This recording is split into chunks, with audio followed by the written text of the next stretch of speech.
예? 제가 워낙에 이제 머리숱이 적다 보니까 표현이 좀 안 되겠지만은 앞머리는 덥수룩한 게 이제 머리털이 많이 있는 거예요. 근데 요 정수리를 지나갖고 뒤로 갈수록 이제 완전히 이제 빛이 납니다. 아무것도 없는 거예요. 그 그림을 보는 순간에 그럴싸하다. 맞다. 기회라고 하는 것이 쉽게 잡을 수도 있지만은 지나가 버리면 아무것도 다시 잡을 수 없는 그것이 기회라고 할 수 있는데 그 그림을 보니까 앞머리는 뭔가 잡을 수 있어요. 근데 지나고 나면 뒤에 하나도 남아있지 않은 거죠. 오늘이라는 이 시간 속에 우리가 살아갑니다. 오늘 하루 우리가 생명을 가지고 살아갈 수 있는 기회를 얻은 것이다 라고 볼 수 있는 거죠. 우리 모두가 내일을 또 맞이하게 되겠지만 내일의 새날을 맞이하면서 오늘 하루도 또 감사함으로 시작합니다 라고 우리 모두가 내일을 또 맞이할 수 있을까? 아무도 장담할 수 없다라고 이야기합니다. 모든 시간들 속에서 우리가 살아가지만 오늘이라는 시간, 과거는 지나왔기 때문에 나의 시간이었다 때로는 표현합니다. 그리고 오늘 살고 있으니까 오늘 또 내 거야 라고도 이야기합니다. 그러나 내일에 대한 시간에 대해서는요 오지 않았기 때문에 아무도 내일 오늘처럼 또 올 거야, 오긴 오는데 그 오늘을 내일을 오늘처럼 맞이할 수 있을지는 아무도 장담할 수 없다는 것입니다. 따라서 우리가 오늘이라는 시간의 기회 속에서 살아가야 되는 것이지, 그리고 내일을 향해서 또 준비할 뿐이지 내일을 오늘처럼 살 수는 없는 거죠. 오늘은 오늘 충실하게 우리가 주신 그 기회, 삶의 인생의 기회에 우리가 누릴 뿐만 아니라 또 내일에 대한 뭔가를 기대한다면 또 준비하는 그런 시간으로 삼아야 할 것입니다. 사람을 크게 두 종류로 보통 나눌 수 있습니다. 한 종류는 기회를 붙잡은 사람, 또 한 종류의 사람은 기회를 놓쳐버린 사람이라고 이야기할 수 있을 것입니다. 대부분의 사람들은요, 기회를 붙잡기보다 기회를 놓쳐버린 그런 삶을 살아갑니다. 우리는 기회를 잘 잡은 사람을 성공한 사람이라고 이야기합니다. 야, 어떻게 그렇게 운 좋게 기회를 잘 잡았지? 근데 기회를 놓쳐버린 사람에 대해서 뭐라고 합니까? 실패한 사람이다. 그때 잡았어야지. 그 기회를 놓치니까 그렇게 된 거 아니야. 실패한 사람이라고 이야기합니다. 성공하려면 기회를 잘 잡는 것, 놓치지 않는 것이 매우 중요한 것입니다. 우리 믿음의 삶에 있어서도 이 기회라는 것이 굉장한 의미가 있습니다. 죄로 말미암아 죽은 우리의 인생인데 우리가 믿음을 갖게 되었다라는 것은 그 죄에 대하여 회개할 기회를 얻게 된 것입니다. 죄인에서 하나님의 자녀로 거듭날 수 있는 기회가 우리가 믿게 되는, 하나님 우리를 찾아오셨고 우리에게 믿음을 주셨을 때 우리가 믿음을 고백하게 되어진 것은 바로 죄사함을 얻을 수 있는 기회를 얻게 되고, 또 하나님의 자녀, 바로 영원한 생명의 약속을 붙잡을 수 있는 기회를 얻게 된 것입니다. 이런 기회가 성경은 누구에게나 다 동일하게 주어져 있다라고 이야기합니다. 즉 차별적이지 않다라고 이야기합니다. 그래서 누구든지 그 기회를 잡으면 바로 그 영원한 생명의 약속들을 얻게 된다라고 이야기합니다. 그러나 어떤 사람들은 이 기회를 만나게 되지만 그 기회를 잡지 못합니다. 또 어떤 사람은 그 기회를 붙잡고 그 약속된 그 놀라운 축복을 얻게 되는 것을 보게 됩니다. 오늘 말씀의 본문은 예수님과 제자들의 3년 공생의 마지막 끝자락, 유월절 전에 성만찬의 시간을 보냅니다. 마지막 주님과 보낼 수 있는 마지막 밤인 거예요. 그 밤에 주님이 제자들에게 이야기를 나누시는, 또한 제자들에게 특별한 예식을 취하고 있는 그 이야기가 오늘 본문에 나오고 있습니다. 제자로 부르심을 받고 예수님과 공생의 3년의 시간 동안에 수많은 하나님의 말씀의 가르침을 받았어요. 기적의 역사, 병고침의 역사, 어떻게 놀라운 치유를 이루고 복음을 전하는지 훈련도 받았던 제자들입니다. 근데 그 제자들 중에 배신의 음모를 꿈꾸고 있는 한 사람이 있습니다. 마지막 만찬의 시간에 예수님은요, 바로 그 제자가 회개할 수 있는 마지막 기회를 주고 있는 것을 보게 됩니다. 노골적으로 전곡을 콱 찌르는 그런 말씀으로도 도전을 하지만 안타깝게도 참 그것을 알아듣지 못하는 제자의 모습도 봅니다. 18절의 말씀 보면 진실로 너희에게 이르노니 너희 중에 한 사람 곧 나와 함께 먹는 자가 나를 팔리라. 12명의 제자들이 다 한 식탁에 둘러 앉아갖고 식사를 하고 있어요. 함께 내 식탁에서, 주의 식탁에서 함께 먹고 있는 너희들 중에 한 사람이 나를 팔 거다, 배신할 거다라고 이야기합니다. 당황스러운 이야기입니다. 누가 그런 짓을 하겠어? 누구야? 수근수근하다가 제자들이 이야기합니다. 주님, 저는 아니지요. 주님, 저는 아니지요. 우리 옆 사람에게 해보겠습니다. 그 제자들처럼 저는 아니죠. 눈을 한번 쳐다보시면서 주님께 얘기하듯이 저는 아니죠. 예? 이 근심된 마음으로 지금 제자들이 고백해요. 설마 내가? 근데 마태복음 26장 25절을 보면요, 그 제자들 중에 유다를 언급합니다. 유다가 이야기합니다. 주님, 저는 아니죠. 주님이 내 마음을 들여다보셨나? 그런 심정으로 물었을 것 같아요, 제 생각에는. 예? 근데 실제로 말씀해요. 가룟 유다도 주님, 저는 아니지요. 어감이 좀 달랐을 것 같아요. 예? 뭔가 속마음을 감추는 듯 하면서 주님, 저는 아니죠. 주님 모르시죠? 근데 주님이 뭐라고 하시는지 압니까? 네가 말했다. 네가 말하였도다. 그의 마음을 꿰뚫어 보시는 말씀을 하고 있는데, 주님, 저는 아니죠. 포장하듯이 감추듯이 이야기하지만 네가 말했잖아. 지금 그러셔요. 좀 더 나아가서 이야기합니다. 근심하는 제자들을 향해서 12 중에 하나, 곧 나와 함께 그릇에 손을 넣는 자, 내가 가야 될 길, 하나님의 계획 속에서 구원을 위하여 십자가, 고난당하고 죽임당하는 것, 그 길은 어떤 방법으로든 결국에는 그 자리에 주님은 서게 되어 있었어요. 가룟 유다가 아니라 할지라도. 근데 예수님을 파는 그 사람은 차라리 태어나지 않았으면 좋을 인생. 얼마나 불쌍한 말씀입니까? 태어나지 않았으면. 왜 태어났냐? 너 이 말씀하고 똑같은 거예요.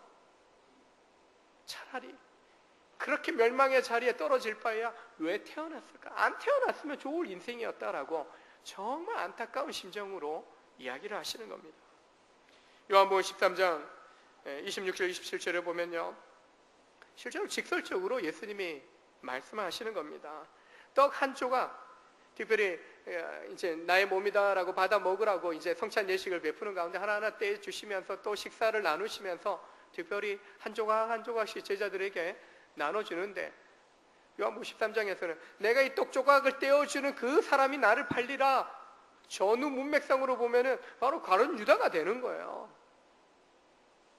근데 제자들은 영적으로 분별력이 아직 제대로 민감하지 못해서 아직 그 상황을 알지 못해요. 예수님이 죽으신다고, 고난당하신다고 그렇게 이야기해도 제자들은 깨닫지 못해요. 근데 이 상황이 어떤지 몰라요. 유다만은 알 텐데 떡적을 떼어서 주는 자, 그 사람이다라고 말씀하시면서 가룟 유다에게 떼어주셔요. 그걸 또 받아든 이후에 요한복음 13장에서는요, 조각을 받아든 이후에 사단이 가룟 유다의 마음속에 들어갔다. 예수님을 팔려는 마음이 그 거룩한 만찬의 마지막 그 축복의 그 시간에 사단이 임해요. 그리고 예수님 말씀하십니다. 네가 할 일을 행하라. 뭔가 팔 사람이 있다. 주님, 저는 아니지요. 뭔가 이 상황 속에서 회개를 해야 되는 기회를 지금 주고 계신데, 가룟 유다는요, 그 굳은 마음, 예수님 팔려는, 배반하려는 그 마음, 그 돈깨를 차려고 하는 그 마음을 버리지 못하고 그냥 그 마음을 품어버리는 거예요. 그리고 떡조각 받고 그 공동체에서, 그 복된 공동체, 생명의 공동체에서 떠나가는 것입니다. 안타까운 심정으로 그 제자의 회개를 촉구하시는 겁니다. 그러나 가룟 유다는요, 그 마지막 회개의 기회를 내던지고 멸망의 깊은 밤길로 그가 나아가는 것을 보게 됩니다. 또 다른 제자 한 사람 베드로는 어떻습니까? 내가 주와 함께 죽을지언정 결코 내가 주님 버리지 않겠습니다. 장담했던 사람이 베드로입니다. 그런데 예수님이 잡혀가시고 어찌 될까 요한과 함께 대제사장의 집 드랑까지 가긴 갔어요. 요정이 이야기합니다. 너도 갈릴리 예수당이다. 아니야. 세 번째는 저주까지 하면서 예수님에 대하여 부인하지 않습니까? 그 순간 예수님 예언하신 대로 닭이 2번 울게 됩니다. 신문 받으시던 예수님의 그 뜨거운 시선과 베드로의 시선이 마주칩니다. 주님이 말씀하신 게 생각나는 거예요. 얼마 전에, 잠시 전에 있었던 그 말씀이 생각나면서 그냥 흐느끼며 뛰쳐나옵니다. 그리고 대성통곡하면서 그가 회개합니다. 베드로는 주님의 말씀을 기억하고요, 자신이 행한 그 죄악된 모습에 대하여 회개의 기회를 붙잡았던 것입니다. 나는 저 사람보다 큰 죄 안 짓고 살지, 저 사람 내보다 더 큰 죄를 지었지, 우리 죄에 대해서는요 크고 작음이 없어요. 죄는 다 똑같은 죄예요. 크다 작다 그냥 50보 100보. 의인은 없나니 하나도 없다. 모두가 죄인인데 누구랑 비교해 보겠습니까? 중요한 것은요, 크든지 작든지 상관없이 그 죄에 대하여 회개했느냐 회개하지 않았느냐, 거기에 차이가 있는 것입니다. 가룟 유다는 회개할 기회를 놓치고 멸망의 길로 가버립니다. 그러나 베드로는 회개할 기회를 붙잡아서 다시 사명을 받고 하나님 나라의 존귀한 일꾼으로 놀랍게 쓰임받았던 것을 보게 됩니다. 하나님은 늘 우리에게 기회를 주고 계신 겁니다. 기회를 주고 계신 겁니다. 이미 그리스도 안에서 예수 믿음으로 하나님의 자녀된 권세를 얻은 우리가 기회를 얻은 것입니다. 그러나 지금 배신한 자가 누굽니까? 공생의 3년 동안 놀라운 은혜와 복을 경험했던, 특별히 주님 철야 기도까지 하시면서 아버지의 뜻 가운데 세우신 사람이 가룟 유다입니다. 그 제자들 중에 한 사람입니다. 믿음이 좋다면 우리보다도 직접 주님을 경험했던 사람으로 더 좋았을 것입니다. 근데 그가 예수님을 배신한 겁니다. 사단의 마음을 품어버린 것입니다. 우리도 장담할 수 없는 것입니다. 언제라도 지금의 연약함 속에, 지금의 죄악 속에 머물러 있다면, 돌이키지 않는다면 우리도 멸망의 길로 던져질지 아무도 장담 못하는 것입니다. 하나님은 기회를 주시는 겁니다. 모든 사람에게 동일한 기회를 주시는 겁니다. 회개할 기회, 회개하고 돌이켜서 영생에 들어갈 기회, 하나님의 자녀된 곳에 누릴 기회를 우리 가운데 주고 계시다라는 것을 여러분 기억하시길 바랍니다. 이런 이야기가 있습니다. 한 번은 사단이 자기 부하들, 귀신들을 모아놓고 이야기합니다. 어떻게 하면 이 땅의 사람들을 많이 지옥으로 데려갈까? 저 천국 가려고 발부둥 치는 백성들, 천국이 있는지 지옥이 있는지 알지도 못하는 저 사람들 어떻게 다 지옥으로 몰아갈까? 우리 3박 4일 한번 난상 토론해보자. 세미나를 열어요. 그래서 이제 얘기하고 머리 싸매고 얘기하다 보면 어떤 사람이 일어나서 사람이 아니죠. 귀신이 일어나서 이야기합니다. 내가 저 땅에 내려가서 성경을 믿을 곳이 못 된다고, 불신앙을 막 선전하고 다니겠다라고 이야기합니다. 어떤 귀신은 이야기합니다. 내가 내려가서 하나님 없다라고 무신론을 부추기겠다라고 그렇게 이야기합니다. 어떤 귀신이 이야기합니다.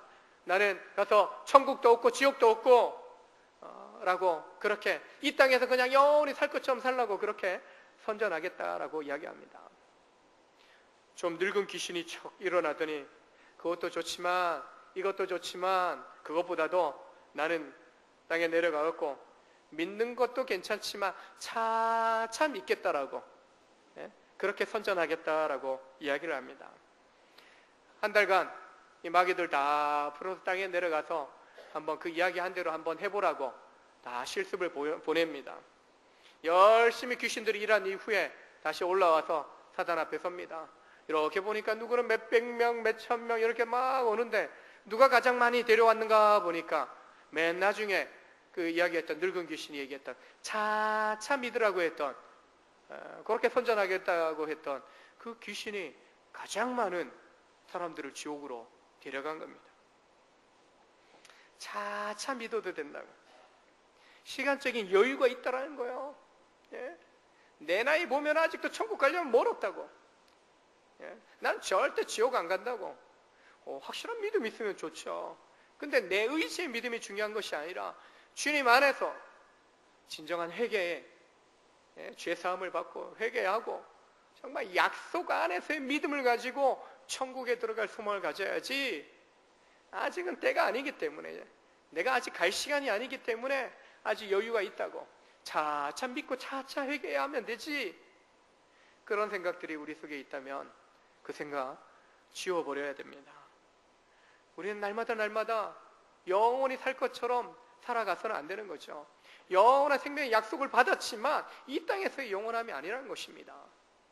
우리 인생의 종말이, 시대의 종말이 언제 올지 아무도 모르는데 영원히 살 것처럼, 지금 이 시간이 영원할 것처럼 아무도 장담해서는 안 되는 것입니다. 하나님께서 기회 주실 때 작정하고 작심하고 회개해야 됩니다. 깨어져야 되는 것입니다. 주님 앞에 온전히 거듭난 인생으로 새로운 인생을 살아가야 하는 것입니다. 이사야 55장 6절에 너희는 여호와를 만나는 만한 때에 찾으라.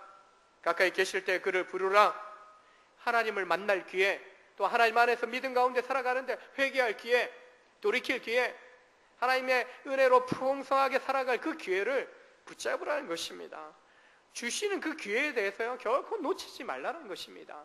때가 있다는 것입니다. 그 때를 놓쳐버리면 지나간 이후에 후회해봐야 소용이 없다는 것입니다.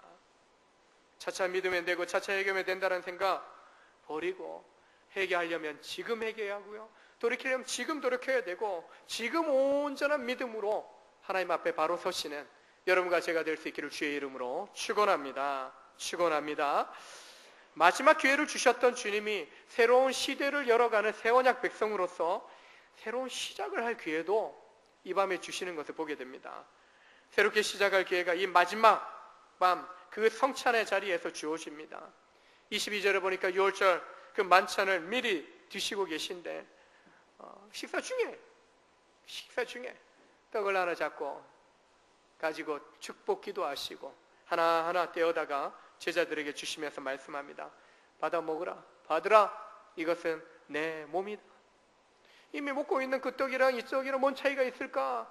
근데 주님이 축복하시고 떼어주시는 그 성찬의 떡은요 그리스도의 몸을 상징하는 것입니다. 제자들은 성도된 우리는 그 떡을 먹음으로 그리스도의 몸에 참여하게 되는 것입니다. 생명의 떡이신 예수님을 먹는 자, 생명의 떡이신 예수님을 믿는 자, 그에게 영원한 생명이 주어지게 되는 것입니다. 또 잔을 가지사 축사하시고 축복 기도하시고 감사 기도하시고 그들에게 또 나눠주시면서 이야기합니다. 이것은 많은 사람들을 위하여 흘리는 나의 피, 곧 언약의 피다라고 말씀합니다. 지금도 빵 먹으면서 떡 먹으면서 지금 마시고 있는 그 포도주, 똑같은 포도주입니다. 그런데 주님 말씀합니다. 그것은 너희들을 위하고 또 모든 사람들을 위한 그리스도께서 흘리는 피다, 보혈이다 라고 말씀을 하고 있는 것입니다. 1년에 2번 정도 우리가 성찬 예식을 거행합니다. 그리스도의 몸과 피에 우리가 참여하는 겁니다. 내가 그리스도와 함께 십자가에 못 박혀 죽었나니, 즉 성찬에 참여하면서 나는 죽었습니다. 나는 죽고 주님이 부활하신 것처럼 그 부활의 약속을 믿고 내가 살아갑니다. 천국에 들어갈 것을 소망하며 살아갑니다 라는 그 고백을요 우리가 믿음을 고백하면서도 하지만 공동체가 함께 성찬 예식에 참여하면서 여러 믿는 성도들 앞에서도요 내가 죽었습니다. 서로에게 확인하는 겁니다. 내가 주님과 함께 죽었습니다. 내가 산 것처럼 살지 않고 주님 위해서, 주님 때문에 주님처럼 살기로 이제는 결단하며 살겠습니다. 성찬 예식에 참여하면서 늘 우리는 그걸 결단하는 겁니다. 서로 앞에서, 공동체 앞에서 니도 떡 먹고 나도 떡 먹고 포도주 마시고 서로에게 너 죽었어, 나도 죽었어. 주님 앞에서 내가 살 것처럼 사는 게 아니라 내가 죽고 이제 내가 사는 것은 오직 그리스도 예수로 말미암아 산다. 주님 닮아가는, 주님 따라가는 삶을 사느라고 고백하는 그 고백의 삶을 살아감을 그 성찬 예식을 통해서 우리가 보여주는 것입니다. 인자에 온 것은 자기 목숨을 많은 사람을 위한 대속물로 주려 함이라. 십자가 희생을 통해서 우리의 죄를 사해 주시는 그 놀라운 은혜를 주님이 주셨다라는 것을 이야기하는 것입니다. 이 마지막 만찬의 자리에서요, 성찬을 베푸시면서 새로운 언약을 세우시는 거예요. 새로운 언약을 세우시고 새롭게 이 제자들이 새롭게 시작할 기회를 열어주시는 겁니다. 요한복음 13장에 보면 세족식 마치고 성찬 예식을 마치신 후에 새 계명을 너희에게 주노니 서로 사랑하라. 내가 너희를 사랑한 것처럼 너희도 서로 사랑하라. 그리하면 이로써 모든 사람이 너희가 내 제자인 줄 알리라. 계명을 주시는데, 새 언약을 맺으시고 계명을 주시는데 그것이 사랑의 계명입니다. 사랑하라고 말씀하십니다. 몸의 건강을 위해서 음식을 먹고 수많은 영양제도 먹고 그렇지만은 우리가 영혼의 양식으로 영혼의 생명을 위해서 하나님의 생명의 말씀을 먹습니다. 새 언약의 말씀을 먹고 살아갑니다. 바로 주님께서 보여주신 삶, 주님께서 명령하신 삶, 그것이 무엇인지 하나님의 말씀을 통해서 우리가 듣고 보고 그리고 가르침 받은 대로 살아가게 되는 것입니다. 그것이 바로 새 언약 백성으로 세움받은 새로운 삶을 살아가는, 새로운 정말 영생의 소망을 가지고 살아가야 될 사람들이, 성도들이 추구해야 될 모습이라고 말씀하고 있는 것입니다. 예수님께서 또한 하나님께서 이미 구약에서부터 아담과 하와, 아브라함에게, 이스라엘 백성들에게 계속적으로 언약을 맺으시는 그 장면들이 있어요. 왜 그렇게 언약을 자꾸 맺으실까? 물론 이제 확인하고 너희 믿음의 조상과 확인한 거야. 언약을 맺은 거야. 너희도 지켜야 돼. 근데 그걸 자동적으로 가는 게 아니라 아브라함과 맺으시고 이삭과 맺으시고 야곱과 또 새롭게 맺으시는 것을 보게 돼요. 다윗과도 맺으셔요. 선지자들과도 맺으셔요. 예수님 오셔서는 직접 제자들에게 그 언약을 맺어주시는 것을 보게 됩니다. 그런데 구약의 역사를 보게 되면 어떻습니까? 시간의 많은 세월 속에서요, 수많은 세월 속에서 백성들이 온전하게 지켰는가? 결코 그렇지 않아요. 사람들은 계속 깨뜨리고 하나님을 떠나버리는데 그 상황 속에서 오히려 하나님은 신실하게 그 약속들을 지켜가시는 것을 보게 됩니다. 우리에게까지 그 은혜가, 그 약속들이 왔어요. 그게 무슨 의미가 있는가? 참 놀라운 의미가 있어요. 우리는 깨뜨리고 파괴하는 자이지만, 어기는 자이지만 하나님의 언약을 맺으심으로요, 하나님 편에서 그 언약을 지키시겠다는 겁니다. 우리는 깨뜨릴 수밖에 없는 죄인에 불과하지만 하나님이 그래도 내가 너희 구원하겠다, 내가 너희를 지켜주겠다, 그 약속, 하나님은 어기실 수 없는 분, 하나님의 본질이, 본성이 그러신 분이에요. 그러니까 하나님은요, 구원하셔야 되고 회개하고 돌이키는 자 받아주셔야만 되는 거예요. 그게 우리에게 은혜인 거예요. 언약 맺으신 이유가 하나님이 하나님의 편에서 신실하게 그 약속을 지키시겠다는 거예요. 그래서 택한 백성에 대하여 멸망당하지 않도록, 영원히 죽지 아니하도록 구원하시고 살려주시고자 하는 놀라운 하나님의 그 사랑이 이 언약 속에, 언약식 속에 담겨져 있더라는 것입니다. 하나님 신실하시고,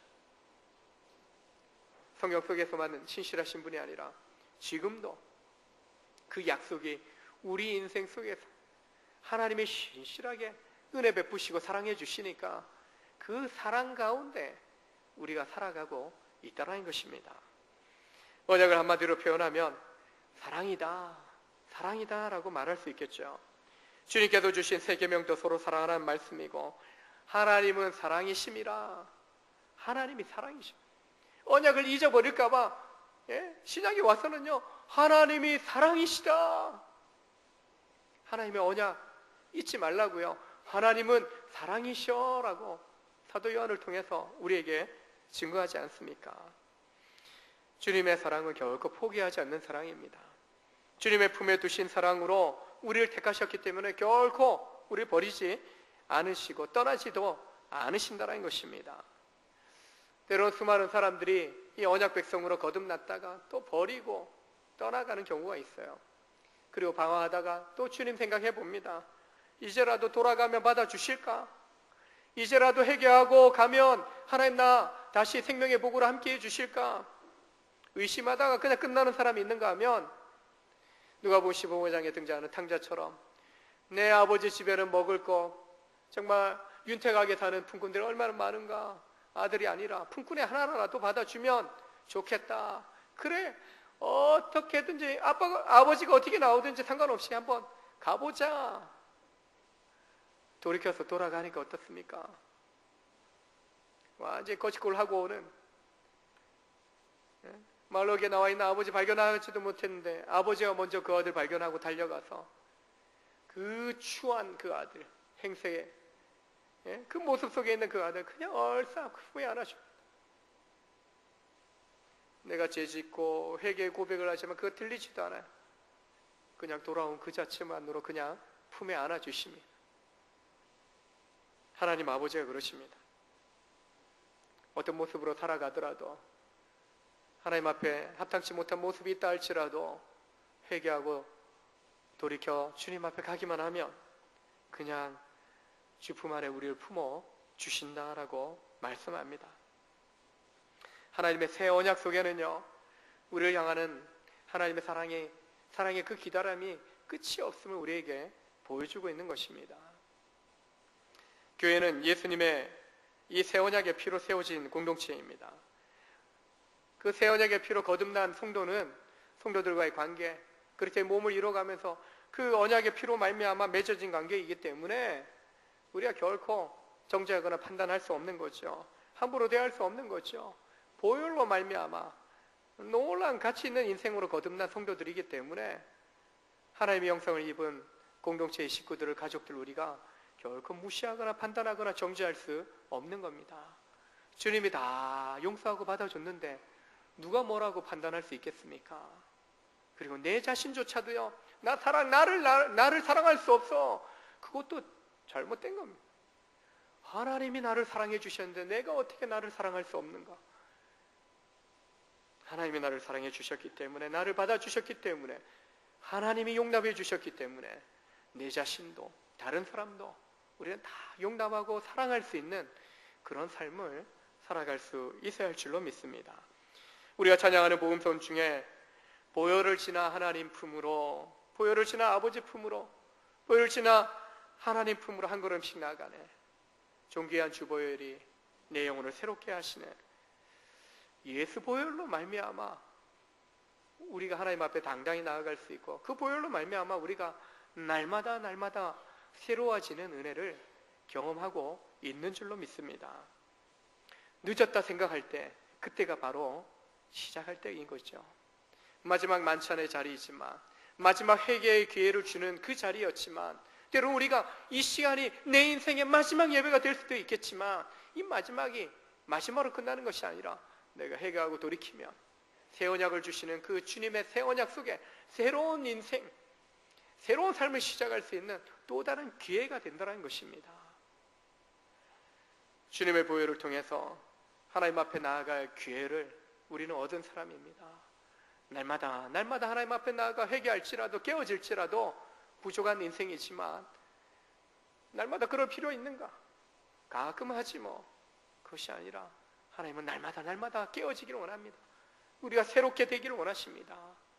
새 옷을 입고 그리스도로 옷 입고 주님 기뻐하시는 삶을 살아가기를 원하신다는 것입니다. 새로운 언약 백성으로 우리는 이미 새 출발을 한 사람입니다. 이제는 그 기회를 놓치지 않고 날마다 하나님 앞에서 새롭게 달려갈 길, 새롭게 세워갈 길, 그 길을 바라보면서 한 걸음 한 걸음 주님이 새롭게 우리를 다듬어 가시는, 새롭게 세워가시는, 새롭게 축복하시는 그 복된 길을 믿음으로 나아가실 수 있기를 주의 이름으로 축원합니다. 함께 기도하시겠습니다. 하나님 아버지, 복된 생명의 자리로 우리를 이끌어 주시니 감사합니다. 하나님, 참 연약하고 부족합니다. 지금의 이 순간이 마지막인 줄 알지 못하고 영원히 살 것처럼, 내가 판단하고 내가 붙잡은 것이 영원한 것처럼 때로는 착각하며 살아갑니다. 그러나 마지막 기회를 주시는 주님, 그 기회를 붙잡을 수 있는, 그 기회를 붙잡고 회개하고 돌이키고 하나님 앞에 온전히 하나님 나아갈 수 있는 저희들 될 수 있기를 원합니다. 여호와를 만날 만한테 만나라고 찾으라고 말씀하신 것처럼 주님 앞에 엎드릴 때마다 인생길 어떤 순간에도 주님을 바라보면서 주의 음성에 귀를 기울이며 겸손히 엎드리는 저희의 삶이 되게 하여 주시옵소서. 그래서 기회 주실 때 회개하고 돌이키게 하시고 온전히 주님을 붙잡고 말씀을 붙잡고 나아가는 복된 인생 되게 하여 주옵소서. 새 계명 새 언약을 맺으시고 하나님 우리 가운데 주신 그 약속대로 주님이 사랑하신 것처럼 우리도 사랑하게 하시고, 주님이 축복하신 것처럼 우리도 축복하게 하시고, 주님의 생명을 전하였던 것처럼 우리도 생명을 전하는 삶을 살아갈 수 있기를 원합니다. 그 보혈로 말미암아 주품 안에 품어진 인생, 또한 새로워지는 인생으로 나아갈 때마다 우리 믿음의 심령들을 통하여서 새로운 놀라운 역사들을 이루어 가실 줄로 믿습니다. 마지막 기회를 붙잡고 새로운 기회를 열어가는 복된 우리 원정의 성도들 되도록 축복하여 주시옵소서. 닫힌 것을 열어주시고 막힌 것을 또한 열어주시고 묶인 것들을 풀어주시는 하나님의 놀라운 은혜 안에 머무는 인생 되게 하여 주시옵소서. 진행 중인 성경학교 가운데 함께하여 주시고, 하나님 정말 자녀 세대로부터 우리 노년의 우리 어르신들의 이르기까지 이 하나님 험난한 어둠의 세상 속에서 오히려 빛 되신 주님이 내 안에 찾아오시고 그 빛된 삶을 살기를 원하시는 대로 생명의 빛 가운데 거하게 하시고, 또한 빛을 또한 나타내며 또한 빛을 통하여서 어둠을 밝히며 살아가는 인생 되게 하여 주시옵소서. 하나님 귀한 예물을 또한 주님 앞에 드립니다. 드린 손길을 축복하여 주시고, 하나님 날마다 우리의 생업을 복되게 하시고, 또한 믿음의 인생 여정을 가는 동안에 눈동자같이 감찰하여 주시는 놀라우신 하나님의 은혜를 경험할 수 있게 도와주시기를 원합니다. 물질 때문에 어려움 당하는 가정이 없게 하여 주시고, 건강 때문에 하나님 육신의 질병 때문에 고통당하는 심령들 가운데 이 시간 하나님 회개하며 은혜를 구하며 나아가오니 주여 새로운 언약 하나님의 사랑 은혜 축복 속에서 놀랍게 살아나는 역사, 회복되는 역사 하나님 경험케 하여 주시옵소서.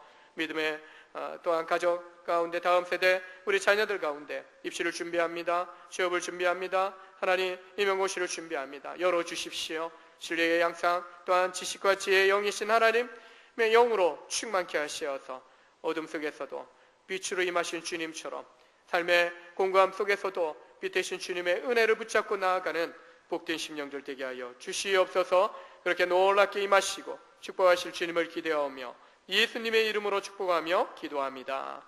아멘. 주보 뒷면에 교회 소식 전해드립니다. 7월 정기당에 오늘 오후 4시 반에 모입니다. 일남전도회 원래 2부 예배 후에 4층 문화센터 사무실에서 있습니다. 종교인 수련회 등록받습니다. 우리 가정별로 신청해 주시고요.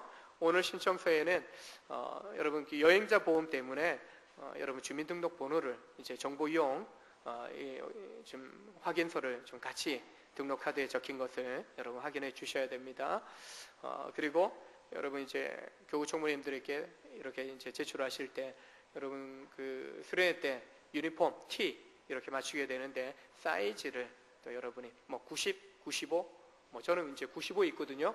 뭐 100, 105, 110 뭐 이렇게 여러분 내가 입는 보통 옷 치수를 여러분 옷 입으시는 거 이렇게 체크해 주시면은 옷을 맞추는데 도움이 될 것 같습니다. 처음 오신 분은 함께 믿음 생활 하시기 원하시는 분은 예배 후에 저를 만나고 가시면 되겠습니다. 어제부터 시작된 성경학교 오늘 이제 점심때까지 유치부, 오후까지 유초등부 진행하게 됩니다. 비가 오는데 우리 아이들이 좀 잘 적응하고 또 은혜 받을 수 있도록 기도해 주시길 부탁의 말씀드립니다. 성경학교 세 번째 개설을 합니다. 성경학교 관계로 성경학교는 주일학교 성경학교 관계로 장소를 조금 이동합니다. 4층 성가대실에서 1시에 성경학교 어른들 성경학교 이렇게 진행하도록 하겠습니다. 주일학교 진행하는 성경학교하고 다릅니다. 성경에 대한 공부를 이렇게 진행하는 겁니다. 이번 주 금요기도의 특성은 교회 사역위원회에 소속된 우리 재직들 참여하셔서 특성해 주시면 되겠습니다. 감사의 떡나는 김영훈 성도님, 최정희 성도님 가정의 딸 지혜 첫돌 지난 주간에 보냈는데요. 감사의 떡 식사 때 여러분 또 드시면서 또 축복해 주시면 감사하겠습니다.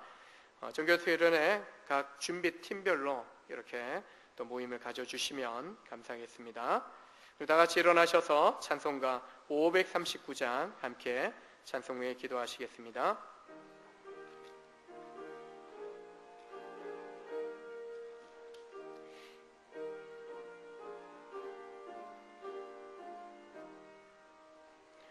너 예수께 조용히 나아가 내 모든 짐 내려놓고 주 십자가 사랑을 믿어 죄사함을 너 받으라. 주 예수께 조용히 나아가 내 마음을 쏟아놓으라. 미리 모시는 주님 그 은혜를 베푸시리. 주 예수의 내 슬픔이 없어지리. 내 이웃을 늘 사랑하여 너 받은 것 거저주라. 주 예수께 조용히 나아가 내 마음을 쏟아놓으라. 늘 은밀히 보시는 주님 그 은혜를 베푸시리. 주 예수를 친구로 삼아 늘 내 옆에 모시어라. 그 영원한 생명샘물에 내 마른 목 죽이어라. 주 예수께 조용히 나아가 내 마음을 쏟아놓으라. 늘 은밀히 보시는 주님 그 은혜를 베푸시리. 너 주님과 사귀어 살며 새 생명이 넘치리라. 주 예수를 찾는 이 앞에 참 밝은 빛 비추어라. 주 예수께 조용히 나아가 내 마음을 쏟아놓으라. 늘 은밀히 보시는 주님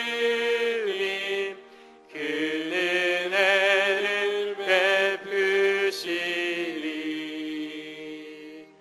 기도하시겠습니다.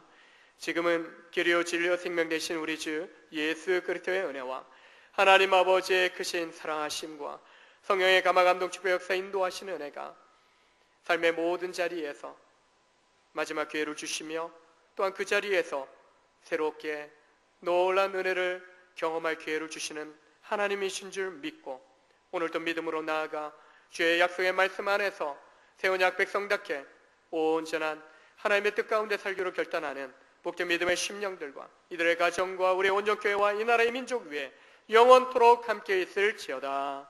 아멘.